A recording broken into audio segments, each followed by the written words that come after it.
नमस्कार दोस्तों, जय श्री कृष्ण। कैसे हैं आप सब? उम्मीद करती हूँ खुश होंगे, सुखी होंगे, संपन्न होंगे। जो भी हमारे व्यूवर्स हैं, सब्सक्राइबर्स हैं, दुनिया में जहाँ भी हैं, हमेशा खुश रहें, सुखी रहें और संपन्न रहें। दोस्तों, ये उपाय जो मैं आपको बता रही हूँ, ये आपको कंटिन्यू 3 दिनों तक करना है। इस उपाय को आप करेंगे, आपकी कैसी भी इच्छा होगी, कोई भी इच्छा होगी, बहुत जल्दी पूरी होगी। मैंने अपनी कई वीडियोस में आपको जानकारी दी है कि अलग अलग पेड़ों में अलग अलग तरह के जीवों का वास होता है। जैसे हम बरगद के पेड़ की बात करें तो बरगद की पूजा जैसे सुहागन स्त्रियां करती हैं पति के दीर्घ आयुष्य के लिए। क्यों? क्योंकि इसमें शिव पार्वती का वास है। शादीशुदा जिंदगी को सुंदर बनाने में सबसे पहला वरदान किसी का चाहिए तो शिव पार्वती का।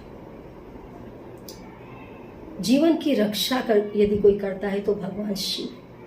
तो बरगद के पेड़ के नीचे यदि आप पति के दीर्घायुष्य के लिए कोई उपाय करते हैं, शत्रुनाश का उपाय कर रहे हैं, कोई रोग निवारण के लिए आप उपाय कर रहे हैं तो बहुत जल्दी सफल हो जाता है। ऐसे ही परिवार के प्रोग्रेस के लिए यदि आपको कोई उपाय करनी है तो आप पीपल के पेड़ की करें। पीपल के पेड़ में भगवान विष्णु का वास है, माता लक्ष्मी का वास है और उन्हीं के साथ में कई प्रकार की अप्सराओं का, कई योगिनियों का उसमें वास होता है, कई प्रकार के ब्रह्म का भी वास होता है पीपल के अंदर। और ये तमाम वो जीव हैं जो आपकी इच्छाएं पूरी करते हैं। कई सिद्ध आत्माएं पीपल में वास करती हैं, कई जो मुक्त आत्माएं हैं और सिद्ध आत्माएं, वो सिर्फ पुष्पों के, फूलों के जो पौधे होते हैं उसी में उनका वास होता है। इसलिए कहा जाता है कि घर में फूलों के पौधे लगाएं। जहाँ पुष्प खिलेगा वहाँ ऐसी आत्माएं आपके घर में आएंगी।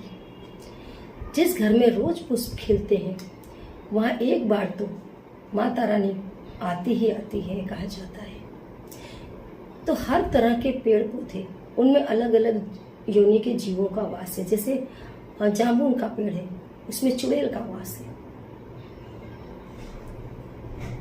ऐसा नहीं, इसके नीचे भी आप कई ऐसे तंत्र है जो आप यदि करेंगे तो उसका तुरंत रिजल्ट आता है ना। तो आज जो आपको उपाय मैं बता रही हूँ बबूल के पेड़ का है। बबूल के पेड़ पर वो तमाम आत्माओं का वास होता है जो तामसिक होती हैं, जो अतृप्त होती हैं। आप देखना, जो अतृप्त आत्मा है, जो किसी चीज की बहुत इच्छा करते हुए जिन्होंने शरीर छोड़ दिया, वो इच्छा पूरी नहीं हुई, वो अतृप्त आत्मा है। कई प्रकार की चुड़ैलें, कई प्रकार की जो डाइनें होती हैं, ये तमाम चीजें, भूत पिशाच, जिन्न, बबूल का पेड़ इन्हें बहुत प्रिय होता है। क्योंकि एक तो ये एकांत में लगा होता है और ये जो अतृप्त आत्मा है इन्हें एकांत बहुत प्रिय होता है। जो लोग भूतों को सिद्ध करने का, आत्माओं को सिद्ध करने का मंत्र कर रहे हैं या इन्हें सिद्ध करने की जो तंत्र कर रहे हैं, जो विधियां सीख रहे हैं, उन्हें मैं खास तौर पर सजेस्ट करूंगी कि निर्जन जगह पर जाएं और इन्हें सिद्ध करें। तरह तरह के पिशाच सिद्ध होंगे, तरह तरह की आत्माएं सिद्ध हो जाती हैं। जंगलों में जाएं, इनकी रहने की अलग अलग जगह है। निर्जन स्थानों में अलग टाइप के लोग रहेंगे, बबूल में अलग टाइप के लोग रहते हैं। हरे भरे जो घने जंगल है वहां पर कितने जो गृहस्थ हैं, लेकिन कोई इच्छा की वजह से वो उन्हें मुक्ति नहीं मिली, लेकिन फिर उन्हें घर भी पसंद नहीं उन आत्माओं का, तो वो हरे भरे जंगलों में रहते हैं। कई जगह आपने देखा होगा हरे भरे जंगल है, लेकिन वहां पर अमुक जगह आपने देखा होगा बिल्कुल साफ सुथरी आपको मिलेगी।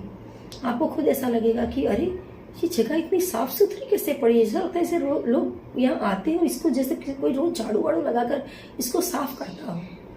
ऐसी आपको जगह मिलेंगी, ऐसी जगह पर ऐसी आत्माएं एकत्र होकर बैठती हैं। शतगुणी आत्मा भी होती है। ऐसा नहीं है कि सारे के सारे तमोगुणी ही होते हैं। कई एक ऐसी आत्माएं आपको लाइफ में मिलेंगी जो आपका भला करके चली जाती हैं।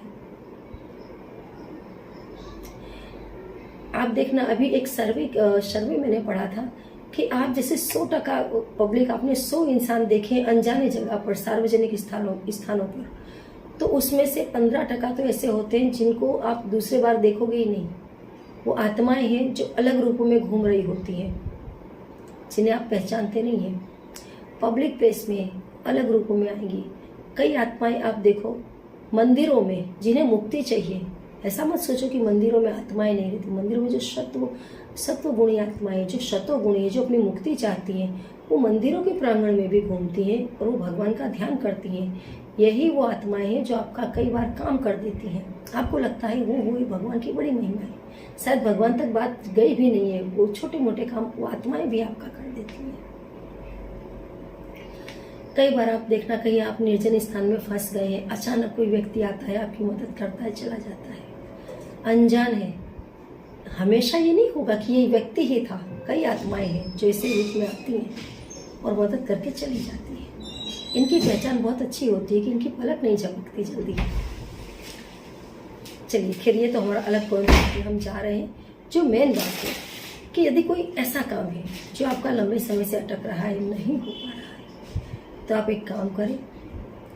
जब आप लैट्रिन में जाते हैं तो जब आप फ्रेश होते हैं, थोड़ा सा पानी आप बचा लें और उस बचे हुए पानी को लेकर के आप बबूल के पेड़ के नीचे जाएं और वहाँ जाकर के चढ़ा दें।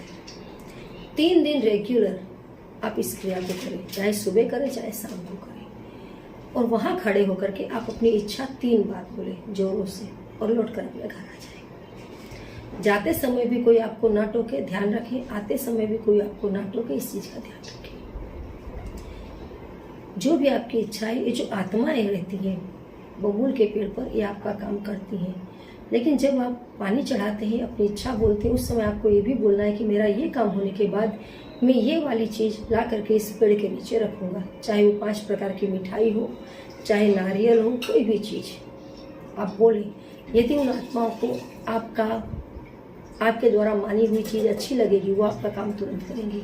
सिर्फ 3 दिन आपको इस उपाय को करना है, कंटिन्यू, बहुत जल्दी काम होगा, करके देखें। कोई ऐसी बात हो जो समझ में ना आ रही हो तो कमेंट बॉक्स में लिख करके पूछिए अवश्य। जय श्री कृष्ण।